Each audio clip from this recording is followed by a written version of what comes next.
quick here, just thought I'd give you just a quick update, 4 to 5 key points in regard to what I'm seeing out there. Look, obviously some encouraging news in regard to what we're seeing in regard to infection rates, etc., which is waging the possibility that New Zealand might be able to dial things back a little bit. Emphasis on a little bit, because the reality, the experiences of countries such as Singapore is that this thing can sneak back in, and then you've got a major problem. So it's a pretty tough balancing act at the moment. Looking at what I'm seeing at the moment, sort of theme one, I'd characterise that a bit of economic reality has started to sink in regard to the scale of economic destruction out there. We had the depression that was termed the Great Depression. We had the global financial crisis. They called that the Great Recession, or they're calling this one the Great Lockdown. The International Monetary Fund came out the other night with a very pessimistic, bearish set of economic forecasts. The global economy, everyone is moving backwards over 2020, and the recovery they're expecting on the other side in 2021 is muted, and not expecting the global economy to get back to pre-COVID levels for a considerable period down the track. So it's not what you call a V-shaped outcome. It's a little bit more of a U and a slow crawl out the other side. To really appreciate what's going on there, just have a look at oil prices. The oil market, we normally produce around 80 million barrels per day. Oil prices have obviously been declining, and OPEC came out the other day and said they were going to cut back production by 10 million barrels. Drop in the bucket, because what we see at the moment, international oil prices just fell below $20 a barrel. And that just gives you an idea about, you're cutting back supply, but you've got this demand destruction on the other side. Globally at the moment, I'm looking at a lot of things, credit markets, particularly bank stocks, because they're going to have to start making provisioning for the reality that some businesses are going to fail around the globe. I'm looking at the US consumer. The US consumer is the big spending consumer around the globe. China supplies that consumer. There were some really encouraging signs out there of China coming online, getting back to work as their lockdown ended. Well, I suspect China is going to experience what we call a W-shaped cycle. They went down with the initial bout of COVID. They're going rushing back to work. Well, if the US consumer is not spending, not buying, that's the second leg of the W on the other side. And you start to think about how that might impact New Zealand and the likes of Australia. What we're also seeing globally, and this is really worrying, is we are in a very divided world when we need a united one. You have a look at the comments we're seeing out of the US president. In fact, there was a great comment the other day from the New York State governor, which referred to some stuff that Trump had said, and his exact quote was, "We have President Trump, we do not have King Trump," which sums it up pretty nicely. You look across the Tasman in Australia, we're seeing what the Scott Morrison wants to do in regard to reopening schools versus the state premiers are saying, no way. And what we need is uniform direction, consistency. Plaudits in regard to what we've got in New Zealand. We have got those elements of consistency. We're doing those, and the hope is we'll come out better on the other side. What are we seeing around the globe? Countries such as Germany extending the lockdown, Belgium extending the lockdown. Talk about New York City being back to normal, if there is such a thing, by September, the second half of this year. Where do we stand here in New Zealand? We're in a debate at the moment in regard to whether we can wind things back from a 4 to a 3, and in all likelihood, I suspect it's going to be effectively a 3+. Get some businesses back up and running, safe businesses. There still have to be certain policies they'll need to adhere to, because the last thing we want to see is to let this damn thing back in the door. Treasury released a set of economic forecasts the other day just to illustrate the scale of challenges, but also what the recovery path looked like. The real message within those scenarios with stories was really, the worse the economic story, i.e. the deeper, the more protracted the lockdown is going to go for, then the more the government is prepared to throw money at this thing. So there are some alternative scenarios based on an extended lockdown period where the Treasury, the government will be spending another 20 billion under scenario 1 and another 40 billion under scenario 2. Now, that is just sending a bit of a message that the government is going to use all their firepower to make sure that they're going to buffer the downside. Are they going to, is it stimulus? Is it going to drive New Zealand up the other side? The answer is no. It is support, trying to mitigate the extent of that downside calamity. The other interesting thing about Treasury's forecast was that every single scenario had what we call a V-shaped outcome. The economy got back to the same levels they were expecting the economy to be get back in the half-year economic and fiscal update, which they released at the end of last year. If you have a look at the report, it's on Treasury's website. Graphically, just eyeball them. We call it ocular least squares, OLS, an econometric sort of term, but just eyeball the things. And very sharp rebounds on the other side. Now, as I said within the earlier update, look, I'm a buyer of the story. We see a quasi-V, but it is a quasi-V. It is not a full V.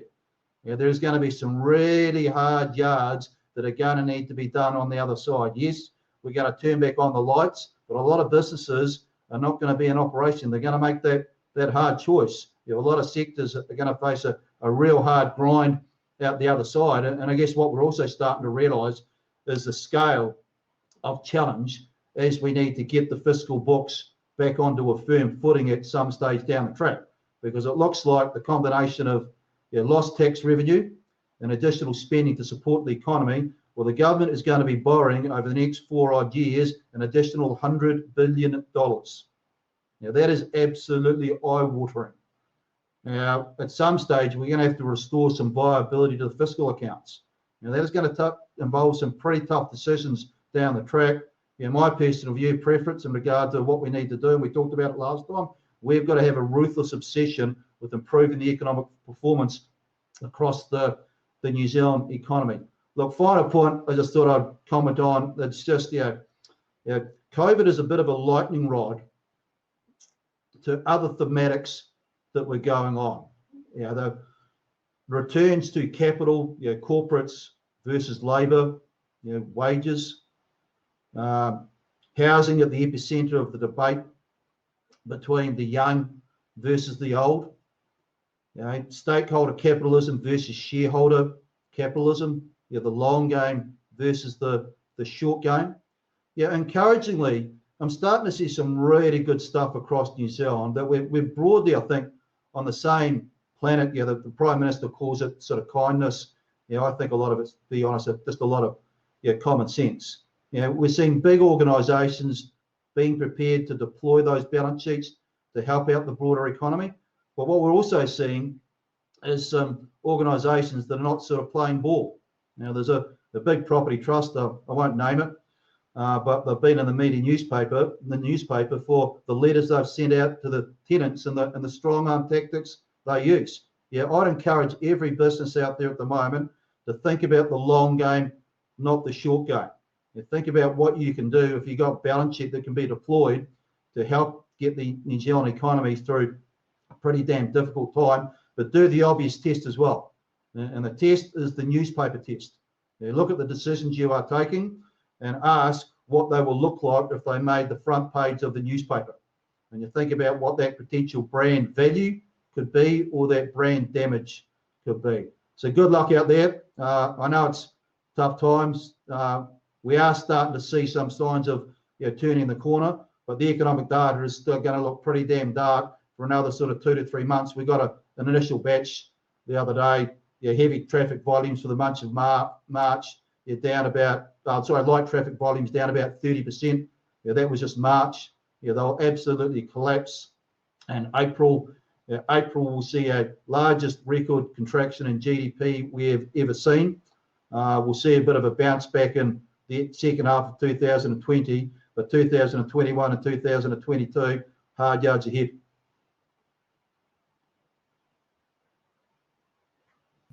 Hey, so just to ask a couple of questions.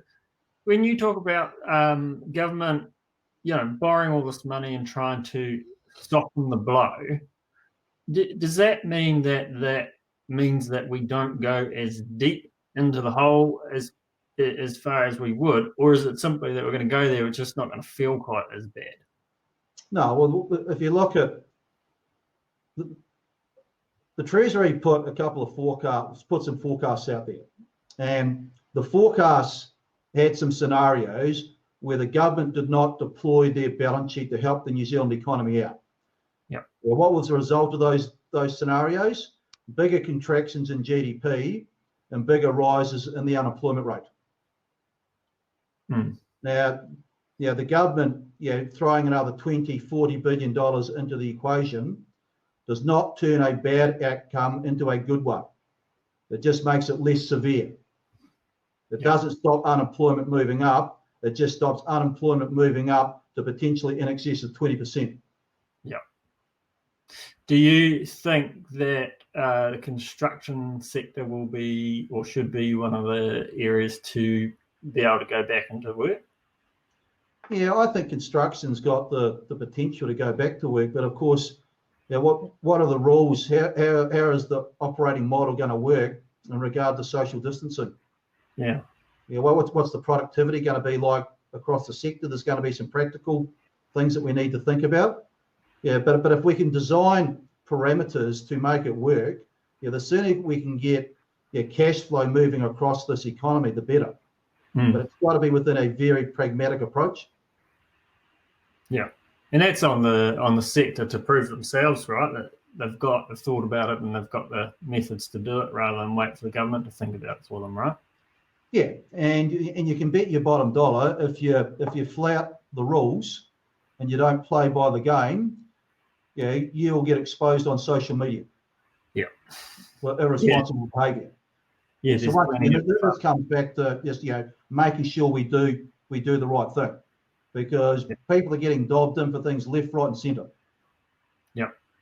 Okay, and in our panel today, we've got a construction company who has spent the last few years getting their build times right down and completely optimizing what they're doing and trying to utilize innovative products that are not necessarily the mainstream products or the monopolized products, but they are bringing benefits to them and helping them produce a better building faster. We need to see more of that. How do you think that we can help promote that? Or do you think there's some things that need to shift in the industry to free some of that innovation and space up? Yeah, so if I step back and don't just think about the construction sector, think about the economy as a whole. We've got a fundamental problem in regard to productivity growth. Now, at the epicenter of that fundamental problem, productivity, is actually the construction sector. So we've got to accelerate change, innovation, adaptability. There's a whole lot of stuff that's been going on. Because I have a look at it just through a very simple lens. The housing market is broken. If you look at house prices, median house price to income is 7. In Auckland, it's in excess of 9. The only way we get that back down, we've obviously got to chop the price of land, but we've got to be a lot more efficient and dynamic in the production process. If you need to go, then just let me know, because I realise we're over time. But what are your thoughts around some of the stuff Rod Jury's been saying around boosting or unlocking some construction stuff down in Queenstown, but also probably more importantly, his thoughts around